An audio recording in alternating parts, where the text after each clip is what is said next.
Hey, do you feel like in the year and a half or so you played for the Lakers that you have become obviously the defending champs, but have you taken over the Warriors' perch as the team with the target on its back, the kind of the standard of the league these days? I think when you're a defending champs, you kind of hold that, standard for the league. I don't say we took over. The Warriors won 3 out of 4 or something like that. So we don't, you know, we haven't accomplished that yet. But I think whoever the defending champions are kind of hold that standard that each team wants to become, and we have that target on our back this year of teams trying to match up to beat the Lakers, and it comes with the territory when you're holding the title. So uh, we've been doing a great job of continuing to do what we do and get better at what we do to hold that title, and try to keep it here in LA for this season. But every night you're going to get the other team's best shot, and we've seen that a lot this year with our team. Kyle. Congratulations to your football team. No, thank you, Kyle, man. Appreciate that. So well. First off, before you knew Kobe, was there something, either a move or maybe an element of his style that you emulated as like a teenager or something like that? And sort of as a follow-up, why do you think Kobe sort of inspired imitators and just had this generation of people who wanted to be like him? Believe it or not, when I was younger, it was more the LeBron era, so I was always watching him. But I did, watch Kobe, and his back. I mean, being from Chicago, MJ, and then watching Kobe, kind of emulate his game and the back to the basket turnarounds and stuff. Always kind of, stood out to me. Just how much space you create, with just a small turn on your shoulders and your hips. So I kind of just always watch that aspect.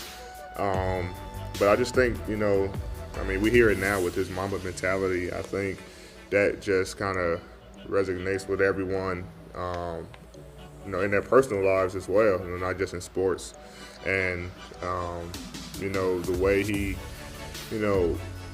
was on the floor, just a fierce competitor. The way he was off the floor, such a loving guy. I think it's hard for people not to love Kobe and not see the inspiration that he tried to give to the world. Especially with his daughters, the way he supported them and did so much with them. I think it's just it just sets a standard, for what everyone try to become, as a parent, and for us men, as a man, as a father, as a husband, all those things that he was, you try to, look how great he was at those things and try to, do the same thing with your personal life. Bill. Hey, kind of going back to the Warriors question, I'm just wondering, you and LeBron both signed your extensions to be here long term. Have you guys, do you think about what that could be and what that could be by the time you guys are at the end of those contracts, and what kind of dynasty obviously is everyone's goal, but what you guys could do in the 3 more years? We take it year by year. Once you start looking too far into the future, you start getting blinded by what's in front of you. And, we talk about this year, how good of a team we have, and trying to repeat. That's our only thing this year. And then next year, we'll worry about next year and the following year. And then I think he'll be done with this contract. So we just try to take it year by year and try to figure out what we can do to make sure we win a championship this year. And then after those years, we look back and on it and can laugh and smile and joke about what we have accomplished. Melissa Rollins. Amy, how much Do you think LeBron's outspokenness on social justice and politics has inspired and encouraged other guys around the league to do so as well? I think he's the face of the league, and so when he says something, everyone listens, and I think it gives confidence to other younger players or other players who are not as outspoken to do the same thing, and it's you have a lot more confidence to say what you want to say when you have a league who has your back, and anybody who has your back in general. When you got a guy who backs the players in this league and wants the best for everyone and supports everyone, I think that you can speak out. And when guys see that, Bron speaks out or, Bron says something about any subject matter, then they feel comfortable to do the same thing.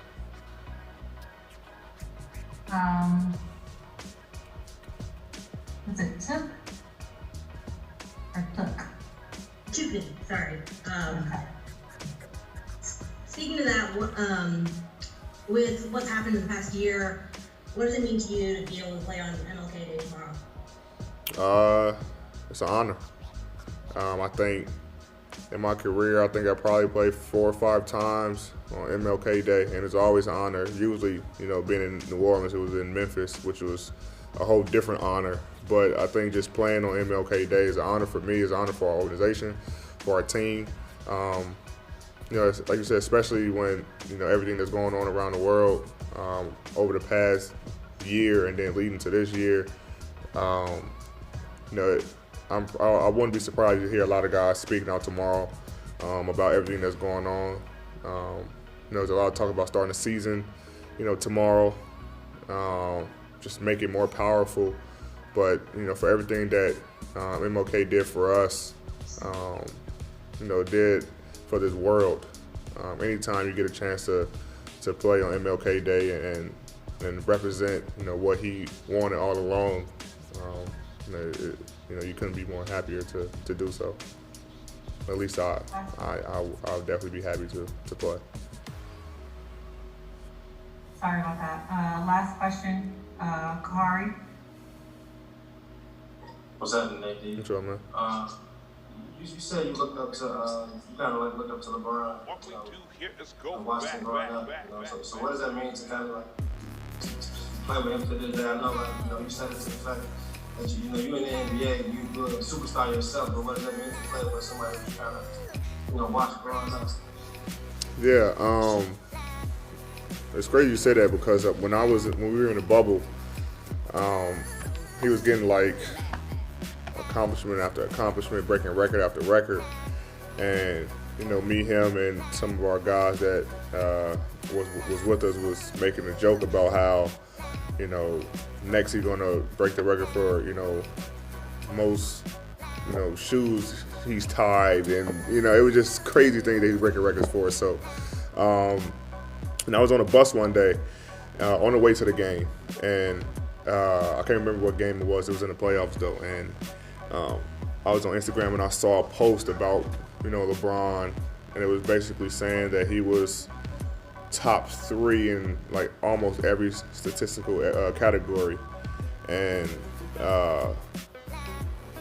I sent that to him, and I sent him like this long, I gotta see if I can find it, this long paragraph on about it, and they were just saying like, I remember when I was a kid going to driving on a Greyhound bus by myself, 15, 16 years old, going from Chicago to, Akron for your camp, and seeing you for the first time, and you're such an inspiration to all of us that you might not know, and it's just crazy how everything comes full circle to now we're on the same team battling for a championship.